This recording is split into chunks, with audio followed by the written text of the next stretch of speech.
Well, thank you very much. It's an honor to have a friend of mine here, Viktor Orbán, the Prime Minister of Hungary, and he's done a fantastic job. He's a very powerful man within his country, but he's also beloved.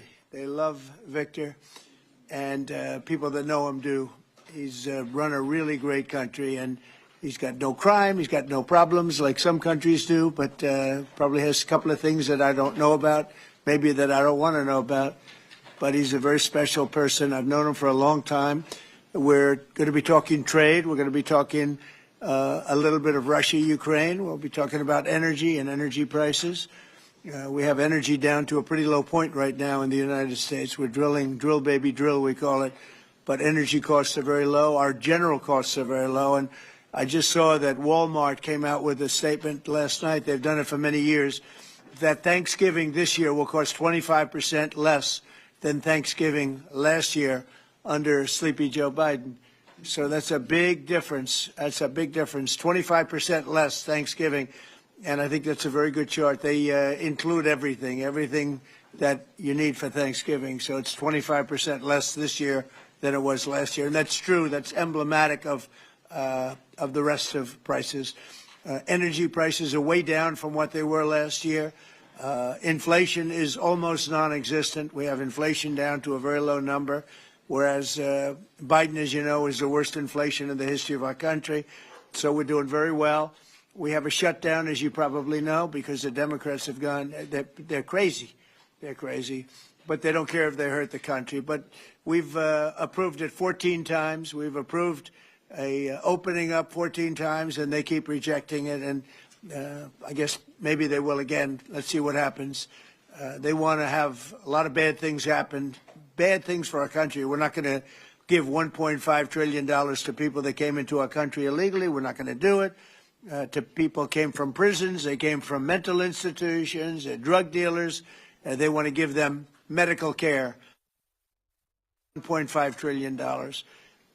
And we're not going to do other things that they're requesting also. So I just want to welcome this really good person. I know him very well. He's a good person, and he's a great leader, and he's loved in his country. And Viktor, would you like to say a few words? Thank you very much, President. Thank you. First of all, may I say that thank you very much for the invitation. It's good to see you, President, back to the White House, and good to be back after 6 years, anyway, again, to see you here, as we have met last time. The reason why we are here to open a new chapter between the bilateral relation of the United States and Hungary, basically because during the Democrat administration everything was ruined. So after your leaving president, everything was basically blocked, ruined, cancelled, a lot of harm done by the previous administration. In the last 10 months, President, what you have done, we are very much grateful for that, you restored the old level of the relationship, you improved the bilateral relation, you repair what was done badly by the previous administration. So now we are in quite a good position to open up a new chapter, let's say a golden age between the United States and Hungary. And we have plenty of suggestions for today: economic cooperation, military cooperation, and political cooperation. And the main issue, probably, President, you know we are neighboring Ukraine, which is in war. It's the most important issue for us, and we would like to discuss with you how we can contribute to help you in your peace efforts. And you've taken a lot of Ukrainians that needed your help, and you've taken a lot of them in your country, and everybody appreciates that. Thank you very much. We do our best. Thank you very much. Any questions, please? Go ahead. Thank you, Mr. President. Mr. Orbán has requested an exemption as it relates to oil that is coming from Russia. Is that something that you are prepared to do? And may I ask Mr. Orbán a question in regards to that very issue? Sure. We're looking at it because it's very difficult for him to get the oil and gas from other areas. As you know, they don't have the advantage of having sea. It's a great country. It's a big country, but they don't have sea. They don't have the ports. And so they have a difficult problem. There's another country that has that same problem, by the way. But when you look at what's happened with Europe, many of those countries, they don't have those problems, and they buy a lot of oil and gas from Russia. And as they know, I'm very disturbed by that because we're helping them and they're going and buying oil and gas from Russia. So that question could be really asked maybe more accurately if you talked about many European countries, not Hungary necessarily, because Hungary is in a different position. But many European countries are buying oil and gas from Russia, and they have been for years. And I say, what's that all about, right? Thank you. Yeah. So that will be one of the issues for today, to explain clearly what would be the consequences for the Hungarian people and for the Hungarian economy not to get oil and gas from Russia because we are supplied by pipelines. Pipeline is not an ideological or political issue, it's a physical reality because we don't have port, exactly as the President explained to you. So we will negotiate on that point. It's vital for us anyway. Mr. Orbán, there are two pipelines, as I understand it. There's a pipeline from Ukraine and there's a pipeline from Croatia. And my understanding is that the pipeline from Croatia can provide all of Hungary's energy needs. As a result, why would you need an exemption if that's the case? So when we discuss that issue, you should separate the gas and the oil. On the gas issue, which is very important for us, 90% of the Hungarian households based on heating system based on gas. So we have only one pipeline delivering gas to Hungary, which is the main pipeline, the Turkish one. What we got from Croatia is a very small volume supplementary gas pipeline. Okay, that's gas. Oil is another issue. So oil is coming from the Druzhba pipeline, which is the main supply, and that is a Croatian one, which is the secondary and supplementary pipeline. We would like to convince the Croatian government to enlarge it and make it possible to deliver more. Under these circumstances, it cannot be the main pipeline. It's just supplementary. But later on, with some big investments, it could serve better the interest of Hungary. Yes, please go ahead. Thank you. Many people see this meeting not just as an encounter between two countries, but as the symbol of the strengthening of the new conservative Europe alliance. Would you agree with that interpretation? And how do you see the future of Europe in the light of leaders like Viktor Orbán stand up to Brussels bureaucracy and the globalist agenda? Are you from Hungary? Yes, I am. I figured. The fact is that he's a great leader, and he's respected all over, not necessarily liked by some of the leaders, but, you know, those leaders are proven to be wrong. If you look at his stance on immigration and other things, you know, if you look at Europe, they've made tremendous mistakes on immigration. It's really hurting them very badly. He has not made a mistake on immigration. So he's respected by everybody. He's liked by some. And I can tell you, I like and respect. I'm a double. I like and respect him. And that's the way Hungary is being led. They're being led properly. And that's why he's going to be very successful in his upcoming election. May I have a comment on that? You know, language is important because the Anglo-Saxon terminology is different from the European one. So to use categories can create some misunderstanding. So I would like to be clear as much as we can. We are the only government in Europe which consider itself as a modern Christian government. All the other governments in Europe are basically liberal leftist governments. So we try to do something from 2010 which is different from what the others are doing, even at the philosophical level and at the level of practice as well, as just the President described it, like migration. So we are kind of a special island of difference in a liberal ocean in Europe. And we consider ourselves as a modern Christian government. That's the proper category to describe what we are doing. To both of you. We're talking, but we'll report on that later. Meetings with Putin. We were talking about that with Viktor. He understands Putin and knows him very well. And I feel that, I mean, I'm going to let you say what you think, but I think that Viktor feels we're going to get that war ended in the not-too-distant future. Viktor, do you want to talk about that? I'm strongly convinced. So the question is whether we Westerners are unified or not. The problem is that the President has huge peace efforts, which are just splendid and very positive for the European continent and all the peoples of Europe. But at the same time, we are not unified because Brussels and the Europeans has a different approach to the war. So the only pro-peace government is the United States government and the small Hungary in Europe anyway. All the other governments prefer to continue the war because many of them think that Ukraine can win on the front line, which is a misunderstanding of the situation. So it's a complicated issue. We will discuss it. It requests not just 2 minutes to respond to your question, but rather than our lecture. Sorry, not to continue more than that. To both of you. So you would say that Ukraine cannot win that war? You know, miracle can happen. Yeah, that's right. To both of you. Yeah, go ahead. Summit. Thank you, Mr. President. What is your message to the EU, because from Hungary, and the EU want to impose their war policies on Hungary? What is your message?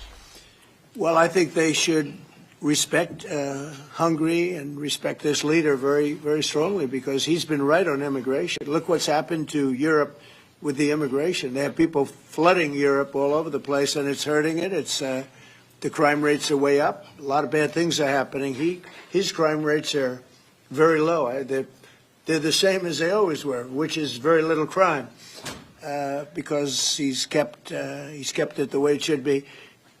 Europe, I mean, I don't want to go into individual countries. They're all friends of mine, everyone. As you know, in NATO, they voted to go from 2% to 5%, and, you know, that nobody thought that was possible. And we had just about almost, other than Spain, a unanimous vote.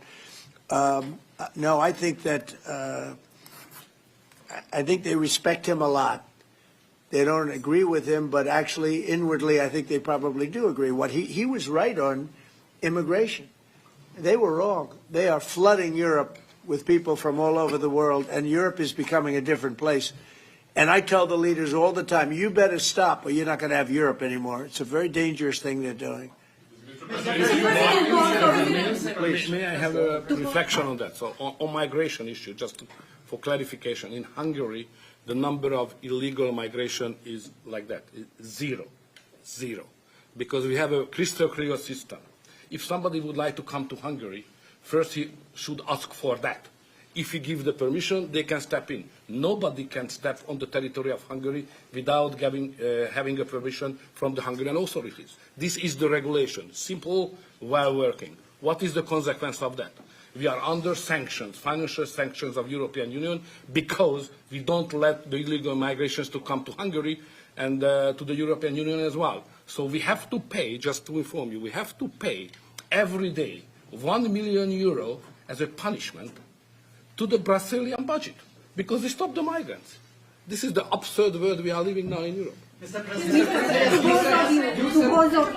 both of you. Go ahead, please. Bill? Yes, Thank go you ahead. so much. Thank you.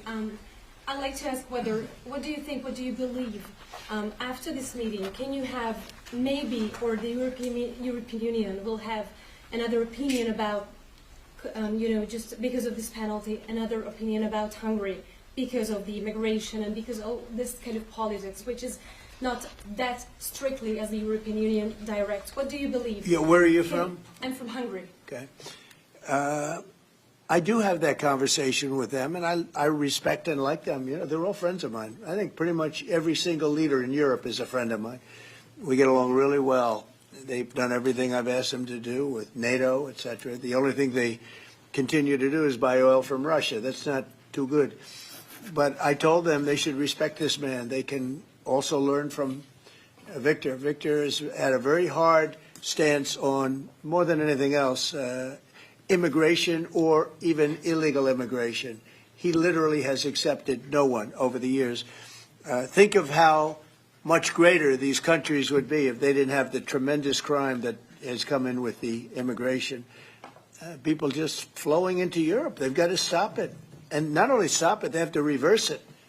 They have to get them out. We've done that here. We have 0 people coming in now. The borders are closed. We take people, but we take them legally. But we've done it very strongly, and we're moving hundreds of thousands, millions of people out. We had, of the 20 million people, 25 million, nobody knows even what the number is. They never knew. Biden had no idea. He had no idea. I don't believe he had any idea what was happening because he wasn't about open borders. But we had open borders, and we had millions of people come in, and they were coming in from jails. They were coming in from mental institutions. They were coming in as drug dealers. We had 11,888 murderers. Half of them committed more than one murder. We're getting them all out. We're getting them out. He doesn't have that problem, but Europe does have that problem. Other parts of Europe have that problem. So, you know, I tell them all the time, I stick up for Viktor Orbán. Not a lot of people do because in many cases they're jealous. They wish they did what he did. They would have no problems if they did what he did. And I have a bigger heart than anybody, but, you know, they've destroyed some of those countries. Some of those countries had no crime 10 years ago, and now they have quite a bit of crime. And I would say that I don't know anything about your crime levels, but I would imagine they're very low. Down. Huh? Very Not down. too high, right? No, it's very down. One of the best in Europe. I had a feeling. Sorry, may I have one remark? Sure, please. No. Just a clarification as well.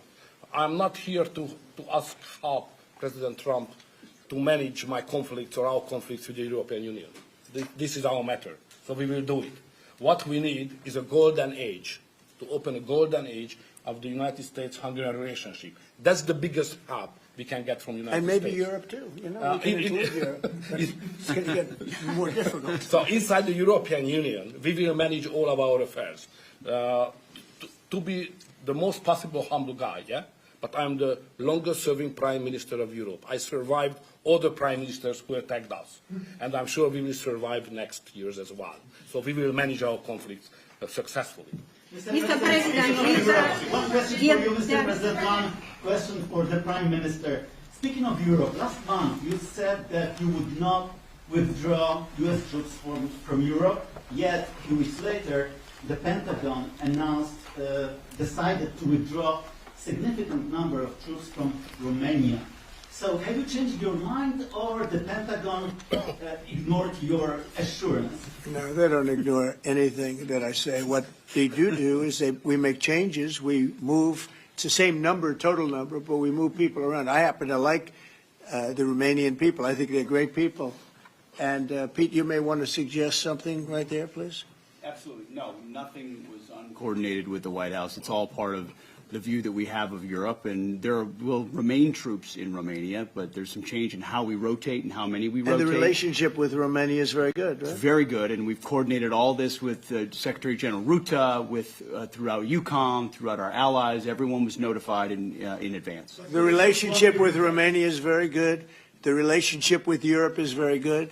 I disagree with what Europe is doing having to do with immigration, but I agree with them on many other subjects. We just signed the biggest trade deal ever made with Europe, $950 billion. We were able to do it because of tariffs. It was a deal that was good, very good, but we had a very unfair deal. We were treated very badly before I came into office, but we just signed. It's the single biggest trade deal ever signed.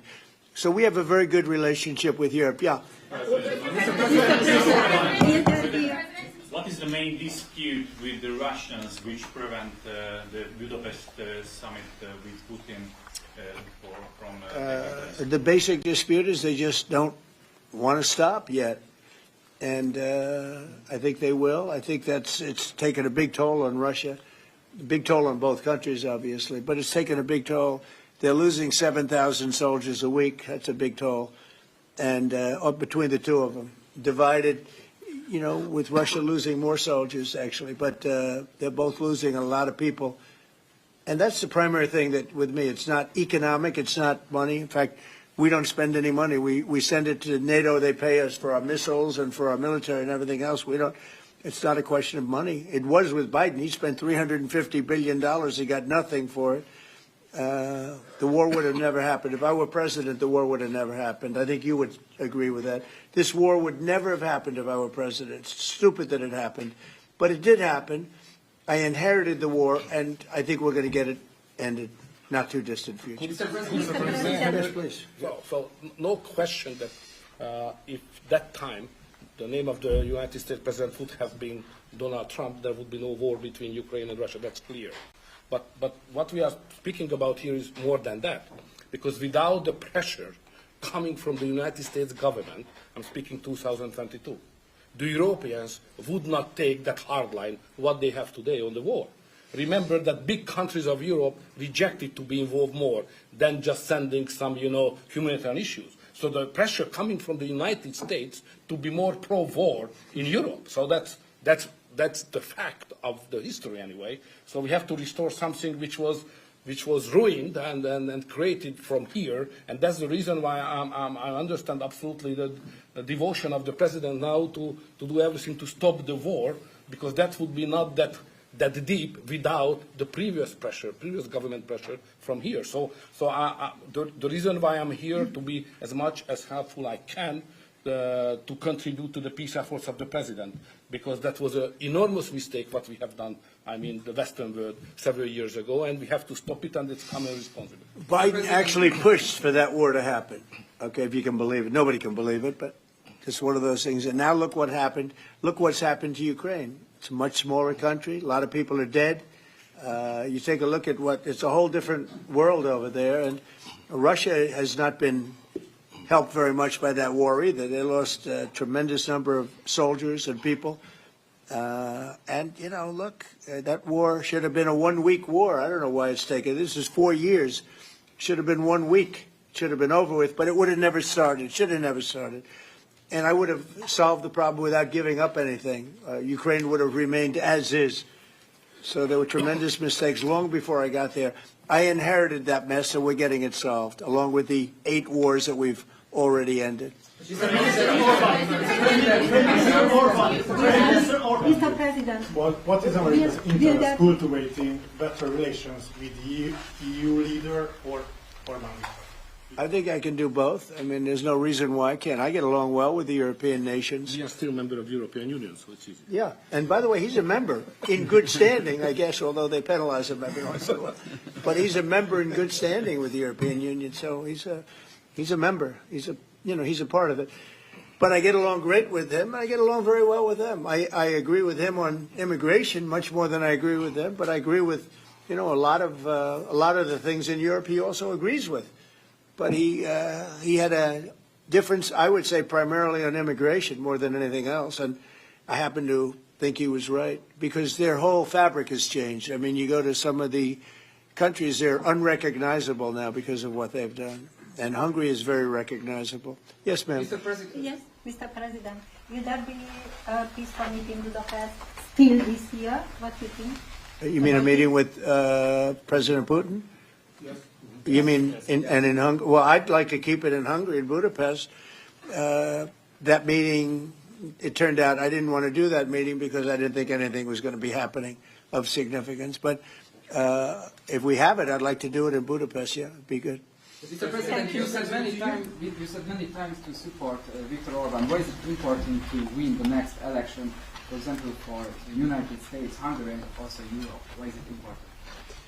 Well, I don't know his opponent. I don't know if he has an opponent yet. At some point he will, I guess. We always have opponents, always. right? Not much of an opponent. But I'll be supportive of him. He's done a fantastic job. We've had a great relationship. The United States, look, we had a country that had no leader. It had an auto pen, illegal auto pen, totally illegal. And that's coming out stronger and stronger. But we had no leader in the United States. Hungary, as an example, had no relationship with the United States, even though we do, billions of dollars in trade with Hungary. Hungary's a big country economically. We do, billions of dollars in trade with Hungary. Why would they give that up? And they gave up so much else. Look, they gave up everything. This country was poorly run. I think if I didn't win the election, we might not have a country, if you want to know the truth, not a recognizable country. But our relationship was immediately good as soon as I won the election, because Viktor's one of the people that's highly respected, and we had a great relationship with Hungary. We do again. That was an easy one. Yeah. Do you and Prime Minister Orbán agree on ways to put pressure on President Putin to come to the negotiating table to end the war in Ukraine? I think we agree that the war is going to end. Sometimes people have to fight it out a little bit longer, but I think we agree that the war is going to end in the not-too-distant future. Do you want to talk about that, Viktor? I have some ideas, and I will I will present it to the President. How to stop it. Mr. Prime Minister, Mr. President, since you brought up the Walmart Thanksgiving meal, Yeah. and it is cheaper, but it also contains less. As a portability, Well, I haven't heard that. You're telling me. Who are you with? Who are you with? I'm with NBC News, sir. Fake news. NBC. You're fake news. What a NBC's gone down the tubes along with most of the rest of them. If I ask, why do you think there's such a disconnect between the economy that you're describing day to day and the way many Americans say they are feeling and they're concerned about? Well, they feel better about our country right now, other than the shutdown, obviously, which is caused by the Democrats, could be ended by the Democrats in 2 minutes. They feel much better. We have more jobs. We just set a record on jobs. You do know that. We have more investment in our country than any country in history. We're over $18 trillion as of this moment, and we're going to be maybe at 20 or 21 trillion by the time I finish up my first year. And there's been no country, China, no country in the world that's done anywhere even close to that number. Your friend Biden, as an example, in 4 years was less than $1 trillion. We'll be at 21 trillion in 1 year. So there's no country that was even close to that, and our country was a laughing stock all over the world. We have more jobs, we have more potential than any other country, and frankly, we're the hottest country right now. Victor said to me before, we're the hottest country anywhere in the world. Think of it. We'll have $21 trillion invested. We have auto plants pouring back in. We have AI pouring back in. We're leading China in AI by a lot. We're leading everybody in every category. There's no category that we're in second place. So I just heard this yesterday that Walmart said that the Thanksgiving was 25% more expensive under Biden. That's a big, to me, that's a big number, because Walmart's respected. I mean, Walmart is Walmart, and, you know, they're giving you prices. So that would mean that the whole series of pricing and costs, you know, the groceries and everything else, it was a con job. It was a con job. Affordability, they call it, was a con job by the Democrats. The Democrats are good at a few things: cheating on elections and conning people with facts that aren't true. It was 25%. Walmart just announced it 2 days ago. 25% cheaper this year will be cheaper to have Thanksgiving than it was a year ago under Sleepy Joe Biden. You say that affordability is a fun job, as you put it. Say it. You said affordability was a fun job, and you didn't want to. You said last night you didn't want to talk about affordability. I talk about it. When did I not want to talk about it? I talk about it all the time. We are much better than Biden and all of them. Now, just so you understand, do you remember that the Biden administration had the highest inflation in 48 years, but most people say ever recorded? Do you remember that? Right? Do you remember it? Did they have the highest inflation in 48 years? Did they? Just answer me the question. You know the answer. The answer is yes. They had the worst inflation in 48 years. We have almost no inflation. We're down now to 2%, and we'll be at maybe 1%. You want to always stay above 1%, actually. You want a little tiny bit of inflation. We're at a perfect number. They were at the highest level in recorded history, okay? And when you talk about affordability, that one fact. Now, let's talk about the second biggest subject after inflation, energy. We're going to be at $2 gasoline. We're going to be approximately $2 very soon. We're a little bit above $2 right now for gasoline. Now, under Biden, it was $4.50. It even hit $5, but it was $4, $3.50. We're going to be at $2 a gallon. So gasoline's much less. Energy costs are less. When you have energy and when you have gasoline less, everything else follows. It's such a big category. So when you have lower energy prices, which I think you admit we do substantially, that means everything else. So we are the victors on affordability. But if I watched that election, which I was not much involved in, I didn't support Virginia, the candidate, didn't do a lot of support for the other candidates. They asked me about Cuomo, and I said, well, it's a question, do you want a thug or do you want a communist? I mean, that was my response. So I wasn't involved in that stuff too much. But I will say this. If you look at affordability, which they campaigned on, they lied because they talked about, oh, prices are up. No. Prices are down under the Trump administration, and they're down substantially. Energy prices are down by 30, 35, 40%. Gasoline is way down. And the other big thing is inflation is way down. The biggest thing is inflation. The second biggest thing is energy. Energy is way down. And what's also down? Gasoline. Also, the biggest thing is inflation, and it's way down. We took over a mess, the highest inflation in recorded history. Some people would say 48 years. I'll take either one of them. But I believe it's the highest inflation in recorded history. That alone makes it impossible for them to have done a good job affordability-wise. And one other thing. When I came into office, Victor, 2 days into office, they were screaming at me about the cost of eggs. I was there for 2 days. Eggs had quadrupled. And I said, listen, I just got here. Let me check it out. And they were right. Eggs had gone up by 3-4 times. Within a period of a few months, we had eggs down to a normal cost.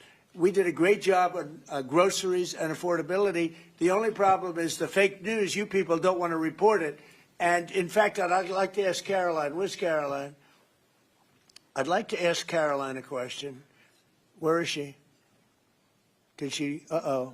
She deserted us. She deserted me. Our great Caroline superstar deserted me. Anyway, she's right outside. She was going to talk about, because the fake news yesterday, they talked about that. They said, oh, I don't want to talk about affordability. The reason I don't want to talk about affordability is because everybody knows that it's far less expensive under Trump than it was under Sleepy Joe Biden. And the prices are way down. Caroline? Yes, sir.